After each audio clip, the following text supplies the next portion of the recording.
Estado de los estados. Todo México desde Quintana Roo en Estado de los estados.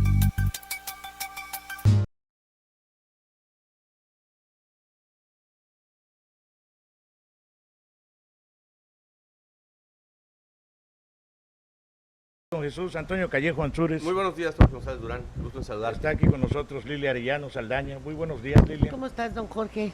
Hoy Bien. transmitiendo para los dos, ¿verdad? Así es. ¿Qué te Sí, parece? cómo no, vamos a grabar este programa. Pues sí, muy bien, desde aquí, Para- desde el cantón. Ya nos salimos Mira, un poquito del estudio. Ya está servida la mesa, mira. Sí, ya vi que pusiste los panes hasta allá para no estar chopeando enfrente de las cámaras. Así es. Porque sí. si no, ¿verdad? Que se las lleve Como don es Jesús radio y no mejor. lo ven, Lleve los se la panes, pasa don Jesús. chopeando. Sí. Pero yo sí me desayunaría esas enchiladas de mole, ¿ya las viste? Porque Sí, no son hombre. de utilería, ¿eh? ¿Quién las pidió tú, Antonio? No, aquí fue Aquí para la todos, comunidad, ¿verdad? claro. Sí, qué bueno. Sí. ¿Y allá Sí. qué hay? ¿Chilaquiles? Son flautas, creo, ¿no? ¿Qué son? Flautas. Y allá, Ah, son frente a enchiladas, aquí, Igual, son enchiladas verdes. una salsa de nopales. Son los mejores anticonceptivos, ¿no, doctora? Los nopales. Sí, también eso dicen. Eso dicen, sí.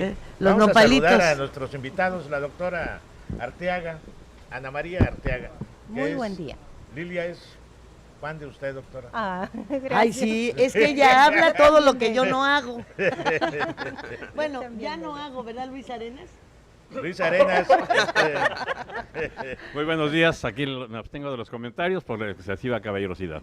Javier Ugalde, que está allá, que es nuestro... ¿Qué tal, Jorge? Muy buenos días a esta gran mesa. La verdad, pues bienvenidos a Estados de los Estados también. Gracias. Y al rato vamos a estar en todas las redes sociales. Julio César ¿Qué tal, Silva. Jorge? Toño, Lilia. Buenos días, Buenos bienvenido. días. Lilia, yo te preguntaría aquí antes de entrar lleno al programa, ¿cómo sientes estar en los dominios de Jorge González Durán hoy? Ahora No, me toca Jorge sentarme González aquí a mí, ¿verdad? siempre Sí. ha estado en mis dominios. No te equivoques, esa pregunta no entra. Lo siento. Aquí el que se sintió en dominios ajenos fuiste tú. Nunca me has preguntado nada.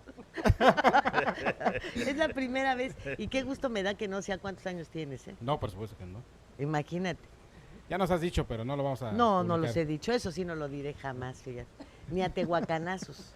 Ni a tehuacanazos. Vamos a saludar al licenciado Iram Valdés.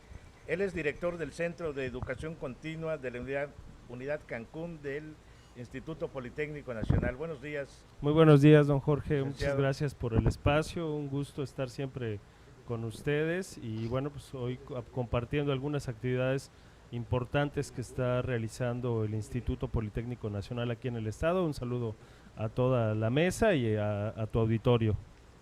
De radio y televisión en esta ocasión. Así es, de radio y televisión. Hoy venimos bien peinados para la tele. Platíquenos, ¿cuál es la actividad que está realizando desde ayer y hoy la unidad esta del Instituto Politécnico? Sí, claro, por supuesto.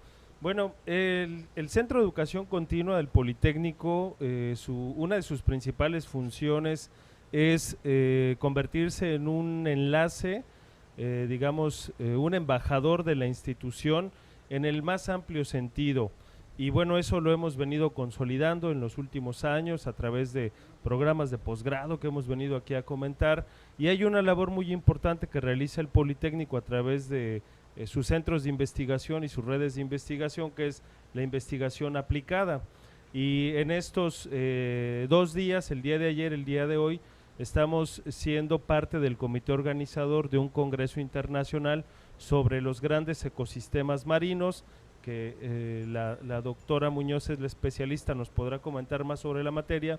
Yo lo que señalaría es que una de las funciones, sobre todo de nuestro centro, es volverse un punto de unión entre las problemáticas que existen en cada uno de los estados en donde tenemos presencia. El Politécnico tiene 17 centros de educación continua en todo el país y el objetivo es encontrar esas problemáticas en donde el Poli, a través de sus especialistas, sus doctores, sus investigadores, puede de alguna manera atender y participar en la solución de problemáticas. Algo importante que observamos y que comentamos ayer al inicio del Congreso es esta posibilidad de interactuar no solamente los investigadores, sino también las autoridades. Ayer nos acompañaron en la inauguración el secretario de Ecología y Medio Ambiente del Estado, estuvo también por ahí gente del municipio de Benito Juárez a través de el secretario general del municipio, gente de la delegación federal de Profepa, de Semarnat, y lo que comentábamos es esta importancia de que haya una, digamos, una posibilidad de escucharse desde las dos trincheras, ¿no? Pareciera de repente que están en el mismo tema, pero cada uno de su lado. Por un lado los investigadores y por otro lado las autoridades tomadoras de decisión. Entonces, si se da esta posibilidad de escucharnos, de entender desde cada trinchera un problema que nos es común, creo que eso puede enriquecer mucho las políticas públicas, ¿no? Y que todos estos recursos que el propio Estado ejerce a través de las unidades académicas y centros de investigación en investigación, que de alguna manera se vuelque, ¿no?, como un elemento importante para la toma de decisiones. Y además, particularmente en este Congreso, que hay investigadores de varios países que tienen experiencias muy concretas sobre lo que sucede en sus propias regiones y en sus propios ecosistemas marinos, y bueno, pues eso también creo que es muy enriquecedor para este ejercicio. Vamos a saludar a la doctora Norma Patricia Muñoz Sevilla. Ella es profesora investigadora del Centro Interdisciplinario de Investigaciones y Estudios sobre Medio Ambiente y Desarrollo. Gracias, muy buenos días a todos ustedes, a la mesa que voy conociendo el día de hoy. Yo soy de la Ciudad de México, así que el lugar me es familiar. Yo les saludo y les agradezco esta deferencia que han tenido para el instituto al invitarnos a participar con ustedes, tanto en la radio como en la televisión. Yo quisiera agregar a lo que ha dicho Hiram que estamos inmersos en una reunión de América Latina, es decir, no estamos solamente analizando los ecosistemas marinos de nuestro país, sino el concepto de grandes ecosistemas marinos de América Latina. Por primera vez la región de América Latina se reúne para analizar el estado de salud de estos ecosistemas marinos. Quisiera comentar que a nivel mundial tenemos 66 ecosistemas marinos compartidos obviamente en otras latitudes, en otros países, y México comparte 3 y es prácticamente responsable de uno solo como país, que es el Golfo de California. Los otros 3 son el Pacífico Central, que compartimos con América Central, el Caribe, que compartimos prácticamente desde Estados Unidos hasta Brasil, y la parte del Golfo de México, que compartimos con Estados Unidos y Cuba. La reunión se ha logrado por primera vez desarrollar aquí, por razones obvias. ¿Por qué por razones obvias? Si estudiamos ecosistemas marinos, tenemos que ir a un ecosistema marino de gran importancia para nuestro país, como es el Caribe. Y es por esa razón que estamos aquí. Pudimos haber decidido ir al Pacífico o al Golfo de México, ya hemos tenido muchas reuniones en el Golfo. El Golfo de California es un poco más complicado porque es una región mucho más aislada, mucho más cara de llegar. Quiero decir que claro que vemos el aspecto económico. Cancún es hoy por hoy una zona en la que es muy fácil llegar de todo el mundo, tienen vuelos que llegan de todo el mundo y reporta para nosotros pues una ganancia, digamos, en un gasto excesivo. Estamos analizando los 5 grandes temas de los ecosistemas marinos, están enfocados fundamentalmente a la salud de los ecosistemas, a la gobernanza, que es un punto muy importante, a la biodiversidad, a la producción de los ecosistemas, que hoy por hoy vemos declinar muchas de las pesquerías por razones de contaminación, por razones de uso excesivo, de una falta de planeación, y que en ocasiones vemos el mar azul muy hermoso, pero no sabemos lo que está sucediendo adentro. Si no sabemos qué tanto hemos perdido, qué tanta calidad hemos perdido en las zonas costeras, por razones diversas, y eso es lo que hoy por hoy estamos analizando. Tenemos representantes de Estados Unidos, que es el grupo que hace 20 años acuña el término de grandes ecosistemas marinos a nivel mundial, hoy vigente, de Colombia, de Perú, de Venezuela, de Argentina, de Brasil y por supuesto de la región caribeña. Nos acompaña también gente de la NASA, compañeros de Estados Unidos, de la NOAA que es la Agencia Nacional de Observación Atmosférica, Oceanográfico Atmosférica. Nos acompañan de Naciones Unidas, de la Comisión Oceanográfica Intergubernamental, de UNESCO, y bueno, todos juntos estamos intentando primero analizar la problemática en América Latina y después plantear soluciones para poder enfrentar los retos que hoy por hoy la costa y los mares nos están imponiendo como mexicanos y como latinoamericanos. El sargazo sin duda alguna llamó la atención de ustedes por su presencia no sin antecedentes en toda esta zona. Pero hablando de ecosistemas y en este momento el sargazo, que es uno que ha afectado, o yo no sé si ha afectado porque dicen también que es benéfico, que puede industrializarse, etcétera. Pero en estos ecosistemas tenemos en Campeche, por ejemplo, la desaparición de las especies de escamas. En Progreso tenemos también la presencia de algas que no son necesariamente sargazo y que están dificultando muchísimo la pesca. Y aquí, bueno, el problema del sargazo. Entonces, son problemas diferentes que enfrenta la península, esta ausencia de especies de escamas en su área, pues ha sido gravísima porque lleva a comer un molusco hasta hace muy poco tiempo, no solamente desconocido, sino no comestible.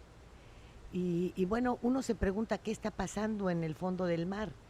Son muchos estudios, son muchas investigaciones, pero vemos que se está afectando la producción del alimento, que está surgiendo una flora que no es comestible, o que intentan hacerlo, pero que también, como le llaman atípica, pues quién sabe si valga la pena invertir en la industrialización de un alga que se va a ir, que surge un momento y después se va, o qué está pasando. O ya llegó para siempre, o qué es lo que... Independientemente de eso, aquí teníamos hasta 7 colores en el mar. Hace 30 años era verdaderamente un espectáculo ver la división tan clara de colores que existían en el mar. Ya no hay esa división. O sea, cuando mucho contemplamos 2, 3 colores máximo. Todo esto, pues ustedes me imagino que tendrán alguna explicación. Miren, vamos a empezar por partes. El caso de la declinación de muchas pesquerías. Tenemos que analizar cuáles son los factores.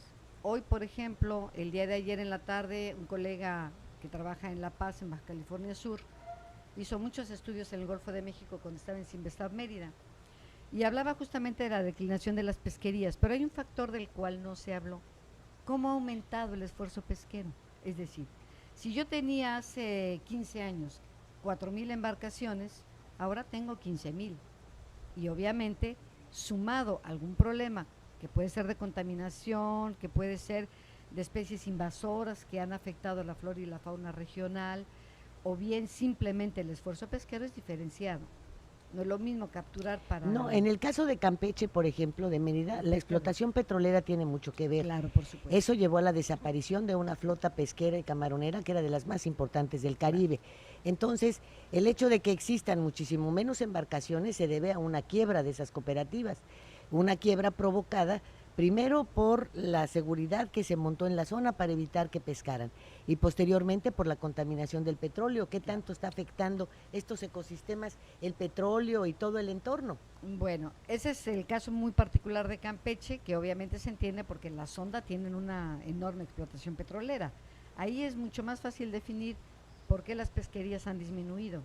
Estábamos hablando de pesquerías en lo general. Pero el caso muy particular de Campeche, bueno, habrá un simposio ahora a finales de septiembre en el cual estamos analizando. ¿El petróleo afecta, mata a las especies marinas? Y bueno, el petróleo es un contaminante cuando se nos arroja al mar, ¿no? Es decir, todos los derrames que hemos tenido. Sí, pero vemos, por ejemplo, que las aves salen bañaditas de petróleo, pero vivas, ¿no? ¿Qué tanto, no, bueno, pero hay una ¿qué tanto afectación. afecta no solamente que se muera la especie, sino uno cuando la ingiere? Bueno, eso es lo que nosotros le llamamos la biomagnificación o la bioacumulación. Si yo me como una especie, por ejemplo un ostión que estuvo en una zona contaminada, muy probablemente yo voy a acumular los metales que pude haber ingerido, el ostión, eso es obvio. No todas las especies son bioacumuladoras, nosotros generalmente somos los últimos en la cadena, ¿no? Ingerimos todo lo que nos encontramos. Si un pez tiene metales, los vamos a acumular nosotros, eso me queda muy claro. Pero que la industria petrolera tiene afectación, por supuesto que la tiene. Está como ahora que vamos a hacer lo del fracking, ¿no? Es decir, ¿qué tanto vamos a afectar con esta ruptura de la roca para sacar el gas del subsuelo? Nadie lo puede definir. La naturaleza, no podemos predecir qué va a ser la naturaleza. Es decir, es algo que nosotros podemos estudiar en base a una gran cantidad de observaciones a lo largo de décadas de tiempo. No puedo decirle que hoy le voy a decir exactamente qué va a pasar mañana. Tenemos que basarnos en información que en ocasiones desafortunadamente no tenemos. ¿Cómo se ha elevado el nivel del mar? De repente vamos a una serie de 40 años y nos damos cuenta que las estaciones mareográficas fueron detenidas porque no había quien las operara, porque no había recursos, y entonces nos encontramos lagunas de información que lamentablemente tenemos que ir a pedir a Estados Unidos, a Corea, a Japón, a Francia, con sus satélites, porque nosotros no tuvimos esa capacidad de mantener una información permanente. La historia, ustedes deben saber, es importantísima en cualquier ámbito de la vida en el que nos desarrollemos, cuanto más en las especies y en las cuestiones de los sistemas y de los ecosistemas, por supuesto. Entonces, es un análisis integral, es un análisis profundo, no hay una sola razón, hay muchas razones que pueden influir. Calentamiento, hablemos de sus arrecifes coralinos. ¿Qué está pasando con el arrecife? Ustedes, insisto, el azul del mar, usted lo menciona, antes eran, bueno, yo llegué aquí, quiero mencionarles a Cancún, cuando Luis Echeverría acababa de abrir Cancún, a mí me tocó llegar aquí con la única calle pavimentada que era la carretera entonces, y con los únicos 2 hoteles y con su aeropuerto de Palma. En esas circunstancias conozco yo Cancún, no es una región que me sea desconocida.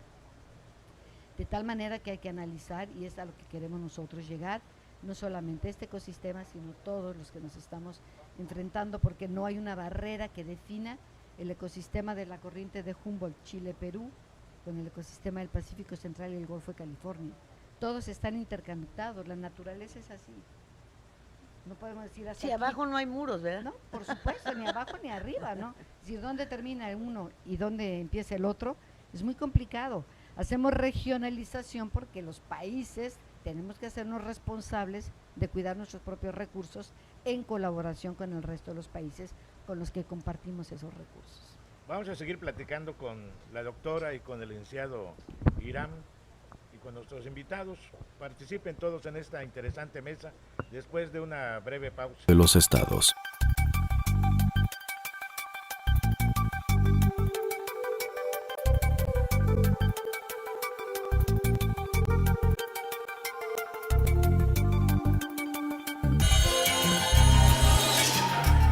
Todo México desde Quintana Roo en Estado de los Estados. I've got you. Bueno, continuamos con... Jorge, ¿me permites nada más Te permito lo que agradecerle quieras. a... ¿Ya ves, Julio? ¿Ya ves? Sí. ¿Ya? Bueno, ¿más pruebas? Agradecerle al sistema quintanarroense que nos permita transmitir desde aquí a don Jesús Soberanes, que pues con tantas facilidades para poder interconectar micrófonos y hacer cuanta cosa hay que hacer, ¿verdad? Sí, y bueno, claro. pues a tus invitados que también aceptaron participar en la televisión y se tiene uno que peinar, ¿verdad? Eso es lo malo. Al radio llega uno hasta en pijama, pero a la televisión pues no se puede. Y estábamos comentando la situación del sargazo.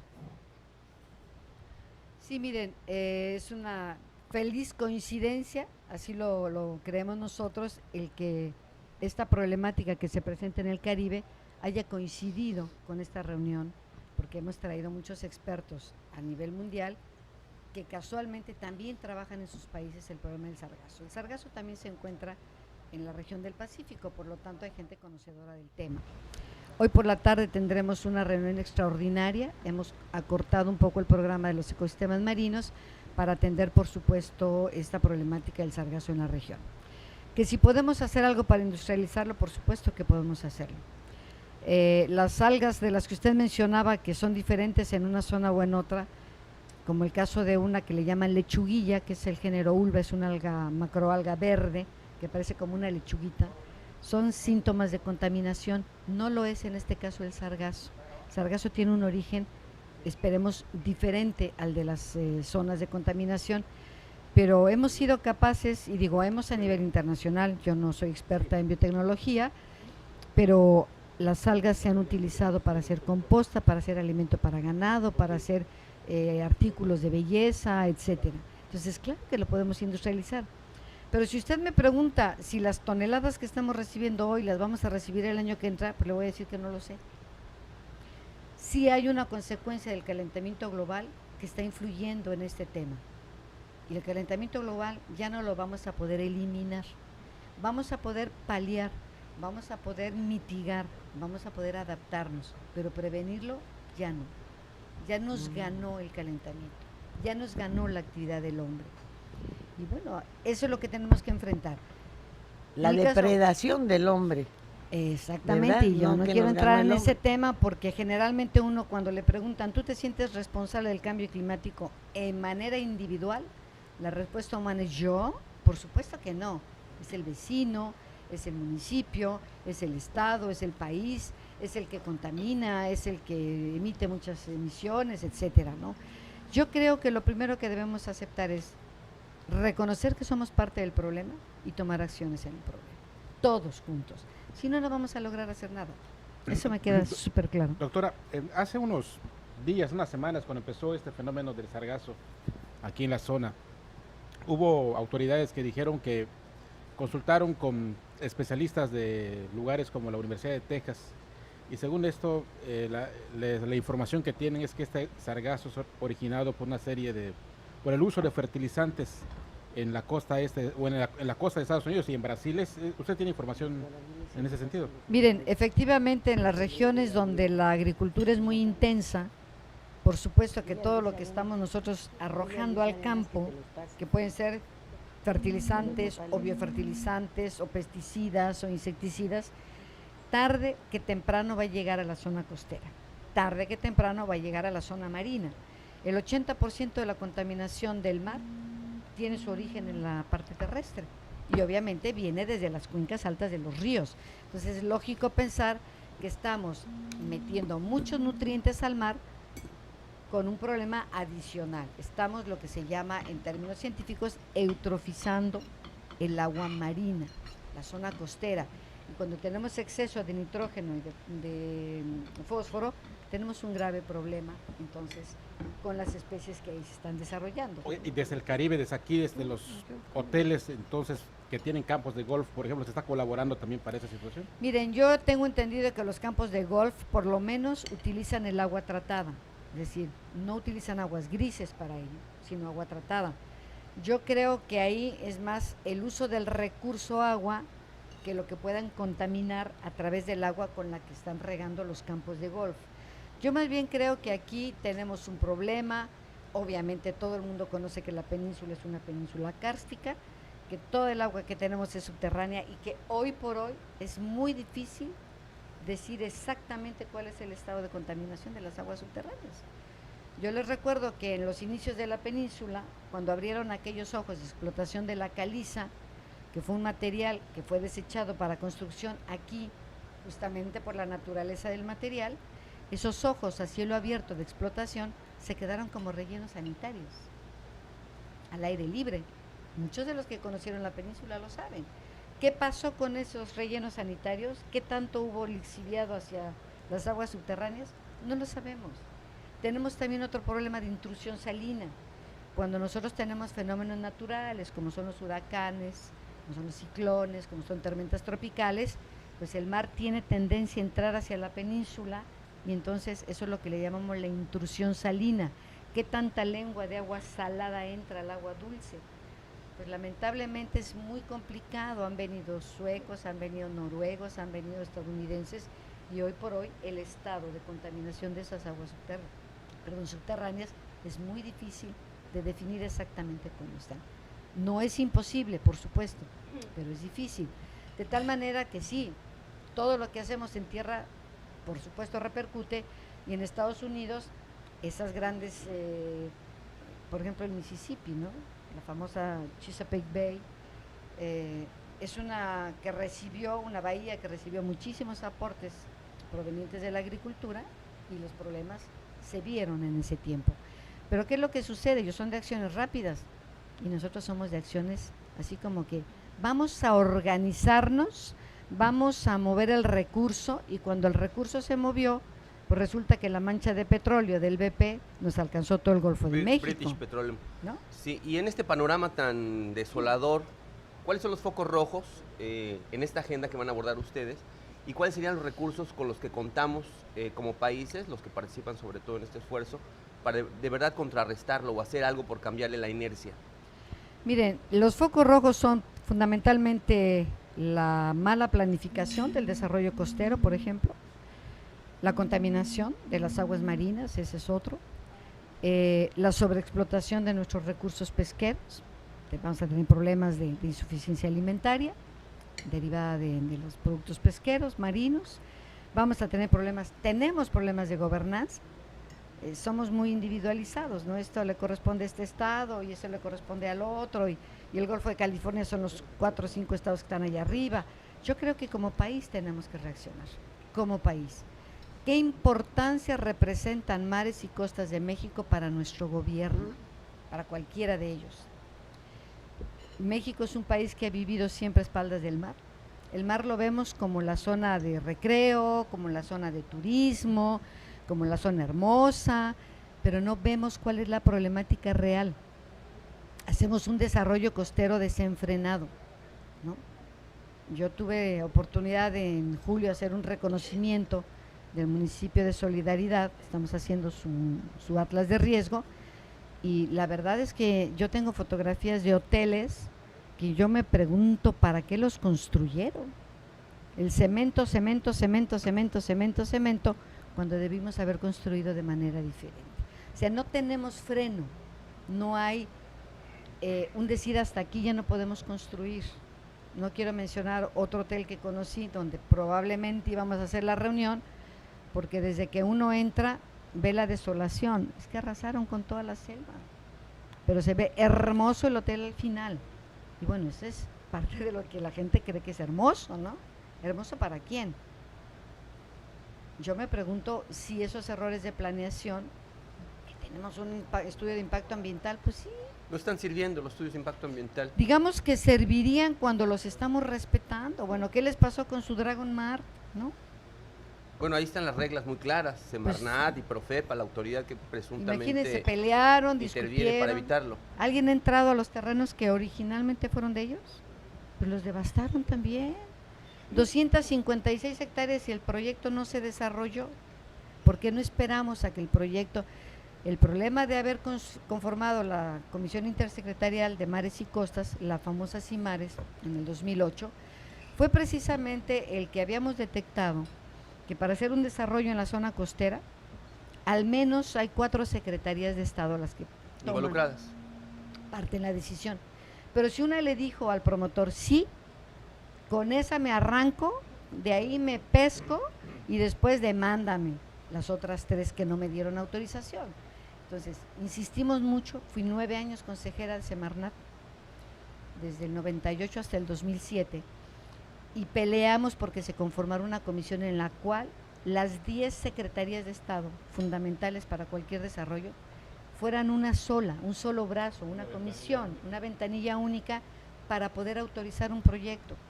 Quien era cabeza de sector de esta comisión fue la Semarnat durante muchos años, hasta este sexenio en el que se lo transmiten a Marina. Marina es la de los mares, pues Marina tiene que decir, yo soy la cabeza de esas CIMARES. En realidad, como comentan mis colegas de Marina, es difícil porque la función de la Secretaría de Marina, de entrada no es el desarrollo de la costa. No, además estás hablando de tierra y la devastación es en tierra. Salvaguarda y vigilancia. En mar solamente tendrían que ver estas salidas de las aguas negras de los hoteles que se buscaron salir al mar, ¿no? Ese es lo único que tendría que ver Marina, pero lo demás es una devastación en tierra. Bueno, y ni siquiera en la salida de las aguas negras son atribución de Marina. Marina es salvaguarda y vigilancia de la parte marina de este país. No de investigación. Sí tienen, es de seguridad, ¿no? Sí, a eso voy. ¿En qué nivel, cuál es el apoyo, usted es investigadora, cuál es el apoyo institucional para la investigación en este país?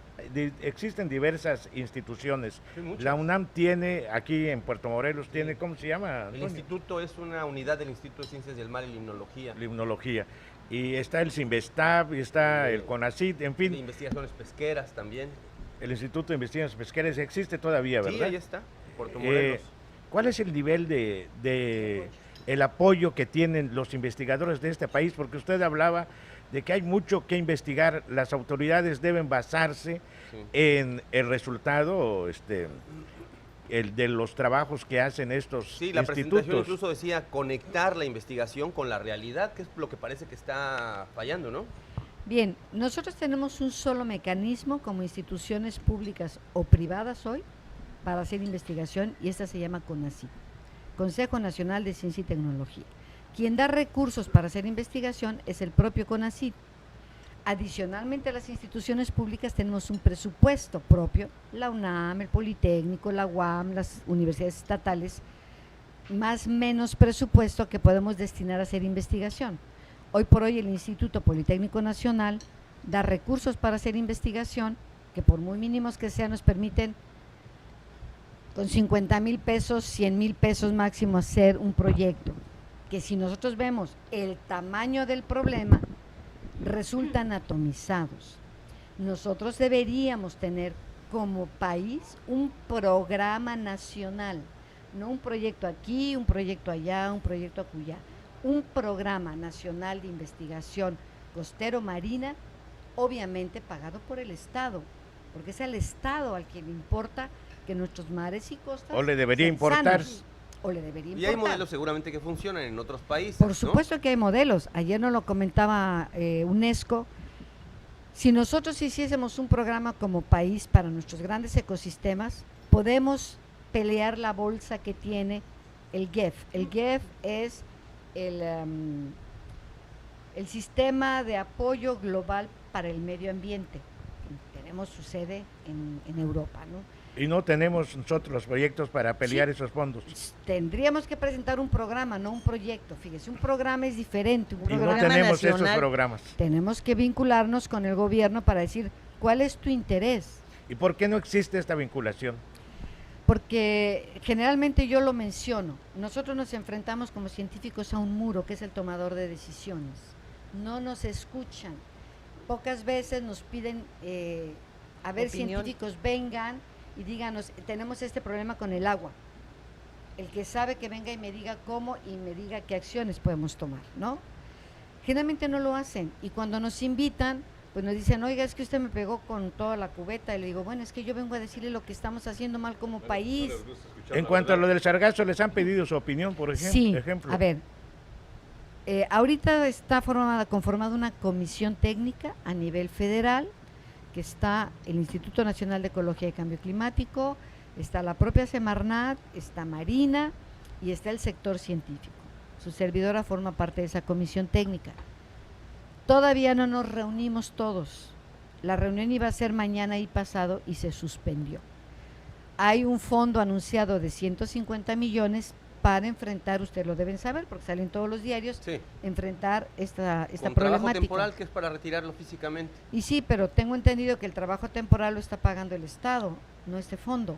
Entonces tendríamos nosotros que reunirnos como comisión técnica, somos muchos investigadores de todo el país, pues para poder definir qué vamos a hacer, ¿no?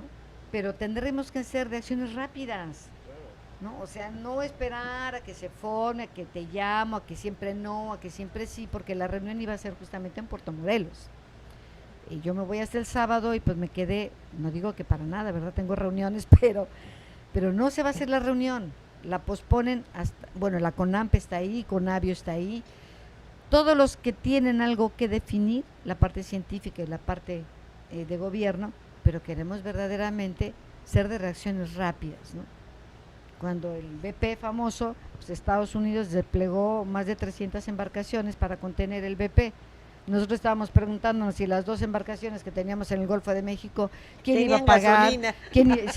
¿Quién iba a pagar? ¿Cómo se iban a mover? Etcétera, ¿no? Y mientras ya desplegaron kilómetros de redes para contener, nosotros teníamos como 300 kilómetros, como 500 metros, ¿no? O sea, no podemos competir, pero no porque México no pueda tecnológicamente hablando, ni económicamente, hay que poner el recurso donde se requiere, ¿no? Eso es lo que pedimos. A uno le dicen, pero ¿por qué allá le das 3,000 millones de pesos? Y acá no puedes destacar 500. 150 millones de pesos, se me hace una cantidad muy poca, ¿eh? Bueno, pero digamos, ellos dicen es una respuesta rápida, y una respuesta rápida hubiera dicho, a ver, biotecnólogos. En este momento se me van todos los biotecnólogos. Que existen del en país. nuestro país muchos de ellos. Por supuesto que hay biotecnólogos extraordinarios, pero extraordinarios. Hubieran dicho UNAM, Politécnico, los que tengan biotecnología. Aquí está el sargazo. Analicen lo que tiene, qué no tiene, cuáles son sus componentes, cómo podemos hacer, no sé, agar, podemos sacar productos de belleza, podemos hacerlo composta, lo secamos, pero pues ya que salga por acá y que lo sacan y lo van a botar para allá. Lo escondemos bajo el colchón. Sí, en la arena lo enterramos. Miren, Ya cuando encontremos que es valioso, Sí. entonces sí lo desaparecemos. bueno, Perú, Que hicieran cerveza, imagínate. Perú que tuvo problemas con sargazo, que tiene problemas con el sargazo, pues lo está secando y se lo está vendiendo a China, $500 la tonelada. Pero no lo vamos a secar, claro, ellos lo secan al aire libre, pero tienen playas desiertas en Perú. Nosotros no podríamos hacerlo aquí, pero lo podemos secar industrialmente, ¿no? Lo pasamos por hornos y lo secamos, pero rápido, o sea, no es que lo voy a sacar, bueno, ok, qué bueno que lo saquen, porque la gente está desesperada. Pero sigue Nosotros- llegando, no hay una Claro, solución. tenemos colegas que han venido de la Ciudad de México, que ya tenían todo pagado, y me dice, es que no te pueden acercar a mar. Además huele. Bueno, claro que uno ya trabajando en el mar de hace 39 años, pues uno dice, no huele feo, ¿no? Como los lobos marinos, yo digo Sí. que no huelen mal. Doctora, ¿alguna opinión respecto a este tema interesante? Respecto a este tema, pues qué triste, ¿no? Como No se muchas puede cosas que- hacer del sargazo consoladores, doctora. Sí. Pues mira, yo Ni creo vibradores. yo creo que haciendo un Ni buen condones. estudio, Bueno, pudiera, quién sabe, a lo mejor sí. pudiera Pero sí te ser puedes hacer mechudos, que para aumentar la sensibilidad. ¿verdad? Ándale, para masajear, para que Pa' se los vendas al masajear. spa. Ándale. Yo creo que sí podría tener alguna aplicación en diversos órdenes y pues para la salud sexual pudiera ser que también pudiéramos encontrar A alguna ver. ¿Para qué lo aplicación. utilizan los chinos que compran a $500 la tonelada de sargazo? Generalmente Ya sé, sacan agar de la especie, ¿no? De la macroalga, y el agar sirve para todo. Sí, Es un gelatinas, aglutinante, para- ¿no? Las carrageninas que sirven para todo, para hacer gelatinas, para hacer polvos, para hacer Belleza. geles, para la belleza, para todo. Nosotros vamos a pasar hoy en la tarde un video de una empresa que se llama Olmix, francesa, que se origina por el problema de esta macroalga verde, contaminante que es la ulva, y que ellos han hecho todo. Son 10 minutos de video y es impresionante, ya tienen empresas en todo el mundo. Porque nos dice aquí obviamente en nuestro todo el mundo amigo sale. Jorge López Coral que él tiene 2 sombreros hechos de algas, Imagínense. sí, que Se- los compró en Estados Unidos. Sí. Bueno, los americanos sacaron la primera ficha con el problema del sargazo en el Caribe, y pues ya se ve lo que están haciendo ellos con él. Tendríamos que tener ese tipo de reacción rápida, no sé, no. Inclusive pues, pudiéramos copiarles, ¿no? Lo que están haciendo, adecuado a nuestra Claro, realidad. si es la misma especie, por supuesto, y no es copiar, es simplemente aprovechar lo que ya se desarrolló para nosotros reproducirlo en nuestro país. Eso no es copiar tecnología, es simplemente saber Resolver un problema de la misma claro, manera. cuáles son las características de la especie, para qué es buena, y pues hacerlo nosotros. En el Sicimar en La Paz se fabrica agar, se produce agar a través de las macroalgas de la región Pacífico, y tiene más de, bueno, el Sicimar tiene 39 años, los mismos que tengo yo en el instituto de existencia, y tenemos una planta piloto de producción de agar, inclusive a nivel industrial, con las macroalgas de la región Pacífico, y que no es nada difícil. Podemos hacer muchas cosas. Hoy en la tarde veremos qué hay. Hemos destinado, insisto, de 3:30 a 6:30 a esta reunión, están invitados todos los que quieran asistir. Y del Caribe, ¿qué países están participando? ¿Tienen una problemática similar a la nuestra? Claro, porque el sargazo se ha distribuido desde Estados Unidos hasta Brasil. Está Brasil, está Venezuela, está... ¿Y de dónde viene? ¿Se sabe de dónde viene? ¿De qué región? Hay varias teorías. Una de ellas es que pudiera venir de la isla de los Sargazos, justamente. La otra es que viene de la deriva del Atlántico más hacia el norte, y es lo que tenemos que estudiar. Hay que estudiar cómo son las corrientes, por eso la gente de la NASA es importante. Cómo se han manejado las corrientes, cuál ha sido la variabilidad de la temperatura en los últimos años. El problema del sargazo aquí empezó en noviembre del año pasado, empezaron a llegar pequeños manchones, se exacerbó ahora que les llegó prácticamente una enorme cantidad de sargazo. Hay que ver toda esta serie de factores que estamos analizando con ellos para definir de dónde viene, porque hace 5 años, 6 años más o menos también hubo una explosión de esta alga, de esta macroalga, que además es flotante. La gran mayoría de las macroalgas se fijan al fondo marino. ¿Y qué aquí nos afecta porque es una región turística? Pero si no lo fuera, ¿qué daños ocasionaría el sargazo? Si fuesen playas desiertas, llega el sargazo y... Pues ¿y en qué esas pasa? cantidades llega el sargazo, va a llegar a la arena, se va a secar y ahí se va a quedar, y entonces cuando esté secando va a empezar a volar, ¿no? Porque por mucho que sea una especie con una estructura larga o etcétera, pues termina secándose y va a volar. No sería un enorme problema, pero aquí ustedes tienen el problema porque además, como dicen, es que es benéfico, pues sí, porque es sitio de anidación de muchas especies, ¿no?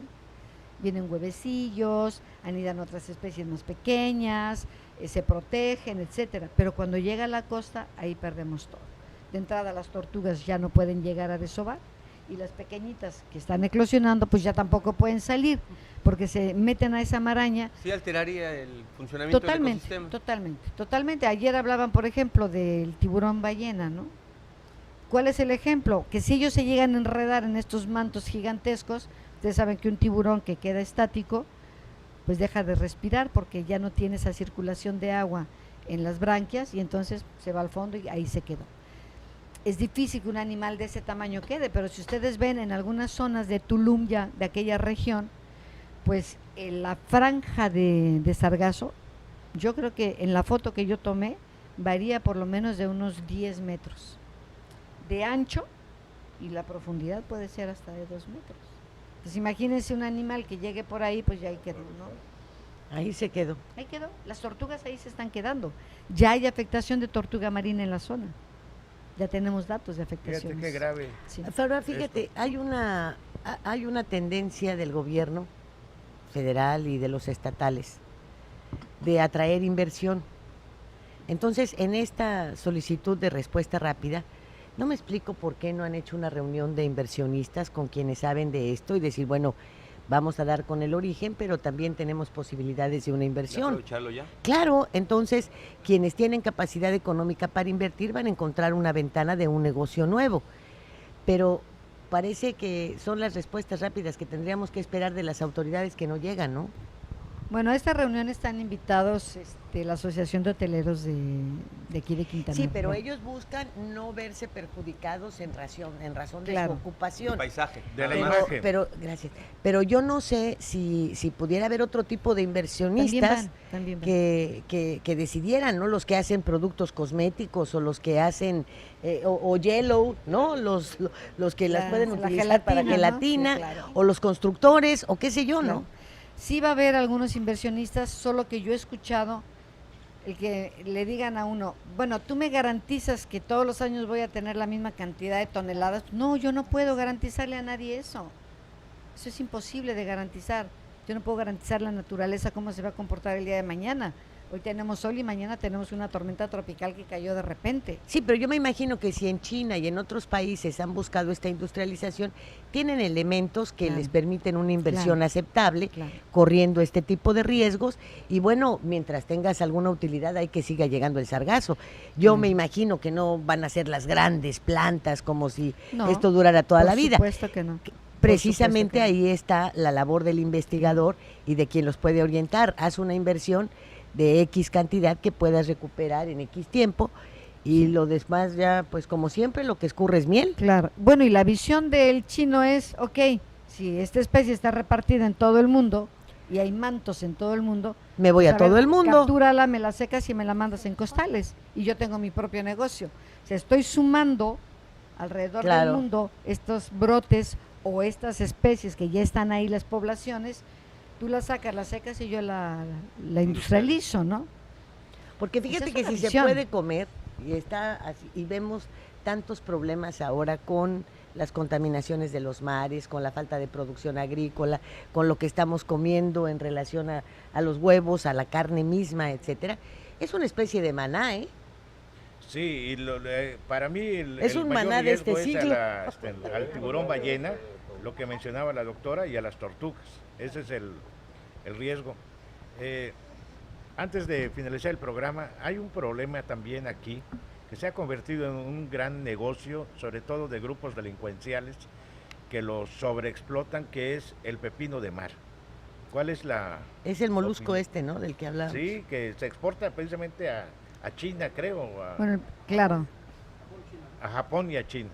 El pepino de mar nosotros no lo consumimos, somos muy curiosos los mexicanos porque lo que tiene un aspecto raro pues no nos gusta, ¿no?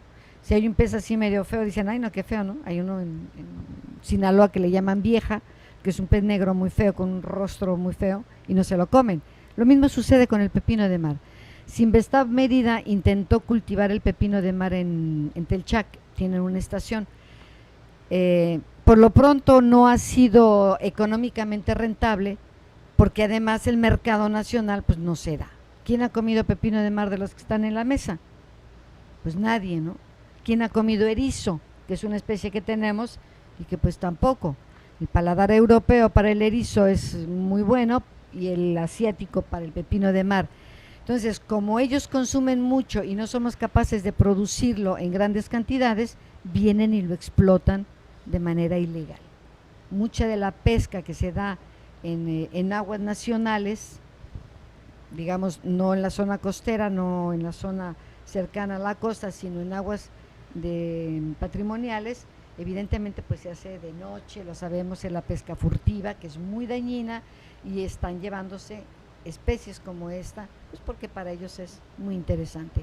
Es algo que tendríamos que hacer, obviamente es tarea de Marina, ¿no? Ahí sí es tarea de Marina la protección de la zona patrimonial, de los mares patrimoniales. Pero mientras se está sobreexplotando y puede... Claro, corren riesgo podemos de ser- perder la especie, por supuesto, ¿no? La especie se puede perder y alguien diría, bueno, ¿y qué importa que el pepino de mar ya no haya? Pero recuerden que en la naturaleza cada especie tiene una función, ¿no? Tiene una función Claro. bien clara, definida.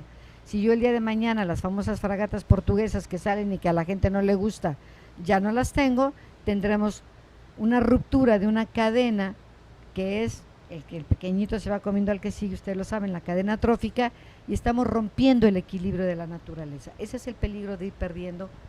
Hoy por hoy, cada hora perdemos 3 especies a nivel mundial, entre flora y Qué fauna. barbaridad. Julio quiere hacer una pregunta. Doctor, hablando igual de esas especies, el pez león, que no era esta zona, también llegó para quedarse. Hay que aprender a convivir con esa especie. Hay 2 especies en México que ahora sí que llegaron para quedarse. Las 2 aparentemente son de entrega incidental, digamos, a los mares y al río. Una es el pez león, que inicia más o menos en Estados Unidos, en la región de Florida. Aparentemente alguien lo arrojó de un acuario o venía en el agua de lastre de muchas de las embarcaciones que vienen y que cruzan el canal de Panamá. Empezó a distribuirse y hoy está prácticamente hasta Brasil. ¿Cuál es el problema de las especies invasoras que no son locales? Pues que llegan a un sitio maravilloso, digamos para ellos, nuevo, acaban con la flora, acaban con la fauna y encuentran el sitio ideal para reproducirse porque no tienen competidores. ¿Qué pueden hacer? Pues lo que están haciendo ahora, después de varios años, comérselo, ¿no?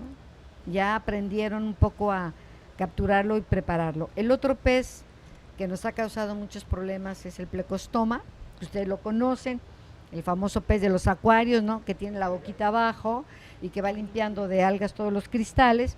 También fue arrojado en el Grijalba, incidentalmente de un acuario, etcétera, Y hoy el fondo del Grijalva es un terror, porque son especies que se reproducen rápidamente debido a las condiciones ideales.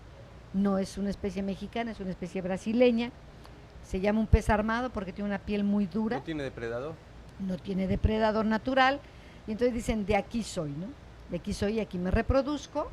Tampoco no lo comíamos. Hoy por hoy hay inclusive un librito de cocina de cómo preparar el plecostoma, pero hay un video que muestra... Hay que ponerle otro nombre. ¿Quién se va a comer eso con ese nombre? ¿Verdad? Le pongan un nombre diferente. Hoy por hoy el hecho del Grijalva es un terror. Hay un video americano en el cual se muestra cómo se ha reproducido esta especie. ¿Y es pirañas? de terror. ¿Ha llegado pirañas? Aquí tenemos No, pirañas. yo no he Ojalá visto, que no hay una lleguen, especie, ¿no? no. ¿Tu prima? No, yo espero que no, pero hoy por hoy son dos especies que han causado muchos estragos en la flora y en la fauna mexicanas por la presencia tan brutal que han tenido, ¿no? Muchas gracias, doctora, por su interesante información, sobre todo oral y expresada con un Sí, lenguaje claro. muy... De muy fácil comprensión Sí. para quienes no somos especialistas en el tema. Díganos así Y brevemente. lo que sí nos dejó fue preocupados. asombrados, No, y preocupados, preocupados con inquietud. y además con un mensaje muy claro. Todos somos responsables de lo que está sucediendo en este planeta, ¿eh? No nos hagamos que porque si el gobierno no hace, que el presidente municipal tampoco, no. Sí. Me parece que todos, desde el momento que sacas el spray, Sí. el desodorante, Cualquier- etcétera. El pequeño plastiquito que tiras a la basura o que tiras así. El como si aceite nada, para ¿no? meterte a la playa, Claro. ¿eh? El bronceador. Póntelo, pero no contamines el agua del mar, ¿no? Ahora ya conocimos esto, queremos conocerla así en breves segundos.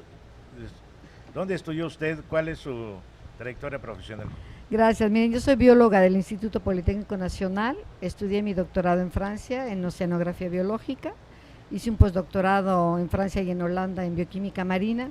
Tengo 39 años en el instituto y me he dedicado todo el tiempo al desarrollo costero. Circunstancialmente estoy en la Ciudad de México por razones profesionales, pero tengo 2 grupos de investigación, uno en Baja California Sur, otro en Sinaloa y en el propio centro en la Ciudad de México.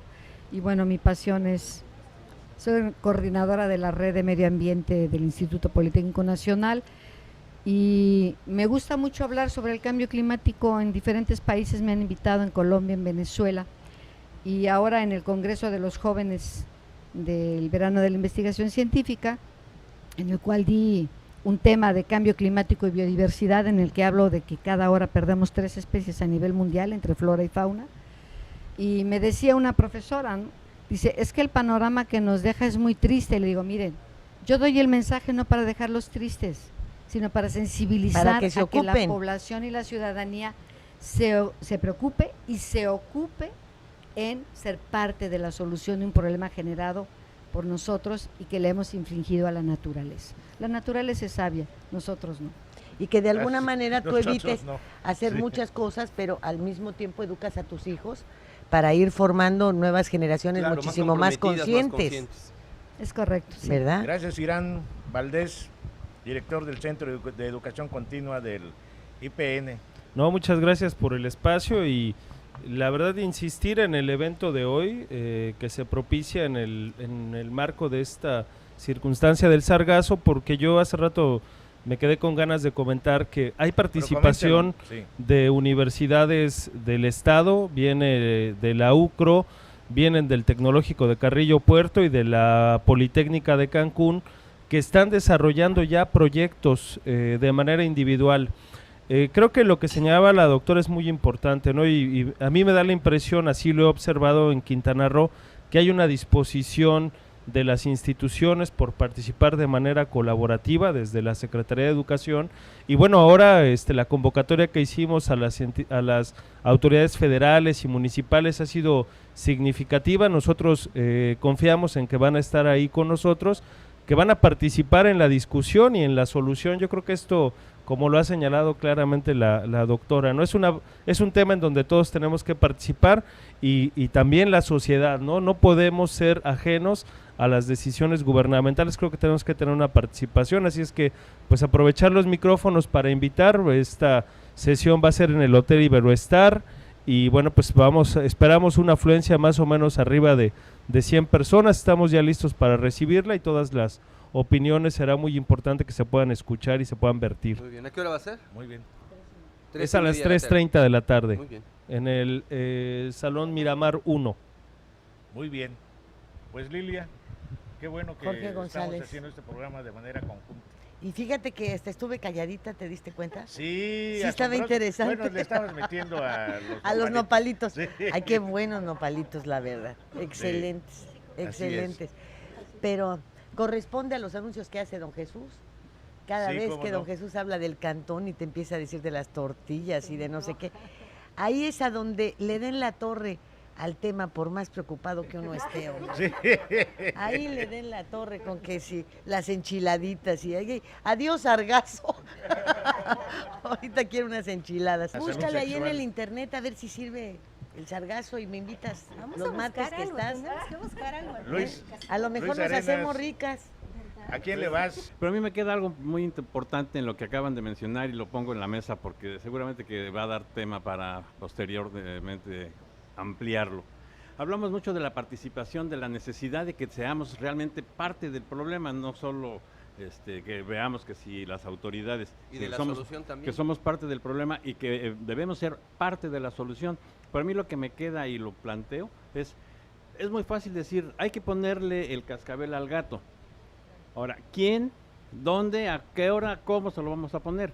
Porque yo no veo ningún programa en lo absoluto, no he visto ningún programa dirigido a la gran sociedad, al pueblo en general, en donde nos digan exactamente qué, cómo, a qué horas, etcétera, para que sea fácilmente adaptable a nuestro sistema de vida y podamos entonces sí participar y ser actores y activos en este Yo en creo este que sí hay proceso de programa, solución. Arenas, permíteme contradecirte. Han empezado por educarnos para separar la basura. Y ese ya es un gran paso y ese ya es un programa. Que no lo hagamos es otra cosa. Durante mucho tiempo se nos alertó de no usar aerosoles porque estábamos rompiendo, así es, la capa de ozono. O sea, sí ha habido programas de los cuales a lo mejor mientras nos dure el susto, lo hacemos.